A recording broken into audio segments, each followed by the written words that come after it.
在那个物质匮乏的年代，这就是一道能慰藉老饕心灵的菜式。欢迎来到阿里厨房，今天咱们就来做三丝烩防堵。已经初步发好的麸皮，解冻后再用清水泡1个晚上，这样完全张开了的麸皮，吃起来的口感就跟沙鲍鱼肚很接近了。稍微挤干一下水分，切成丝，切一小块姜，拍松，再来几个干葱头，拍松。起锅下油，姜葱进锅略爆香，蘸进去一些绍酒，再加进去一些开水，沸起来了，麸皮丝进去，沸煮一会儿，这样就能把麸皮自带的一些异味再压一下，有个5-6分钟就可以了。把水沥一下，再把姜葱清理掉，放一旁备用。这种汤羹类的菜式最好用马蹄粉来勾芡，不容易蟹芡出水。加点清水，搅匀了，先泡一会儿，待会儿就比较容易化开了。这第一丝就是肉丝，切成跟麸皮丝差不多的粗丝，进去一点盐、糖和1小勺水淀粉，下手抓匀，知道传来粘手的感觉了，进去一点油，拌匀了备用。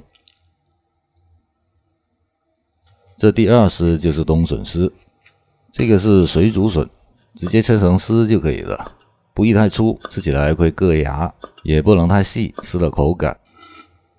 第三丝就是冬菇丝，有30个就够了。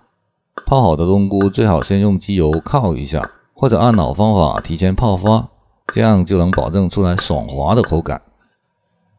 最后切几根韭黄，这个菜比较清淡，配用韭黄会比较合适一些。再打一个鸡蛋，这材料就备齐了。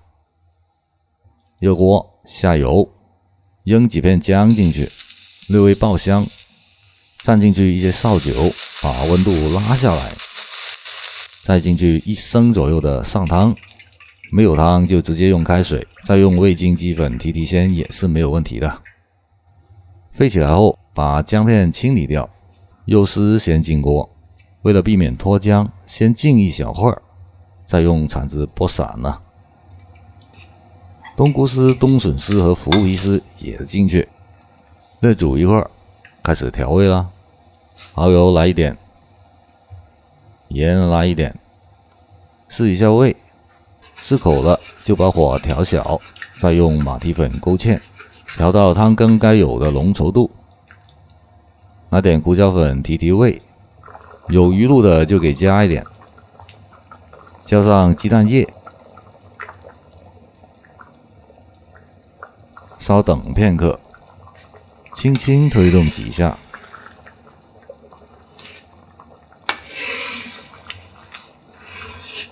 最后韭黄下去，关火，推匀了。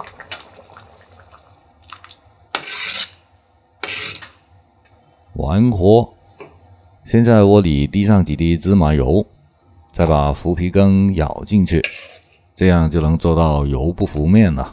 好了，上菜。在那个物质匮乏的年代，这就是一道能慰藉老饕心灵的菜式。现在的鱼肚虽说也不便宜，但起码也能买得到嘛，不是？来，一定要趁热。你会不会试着自己做呢？告诉我你做的结果，给我留言哦。我是阿里，谢谢您的观看，咱们下期再见。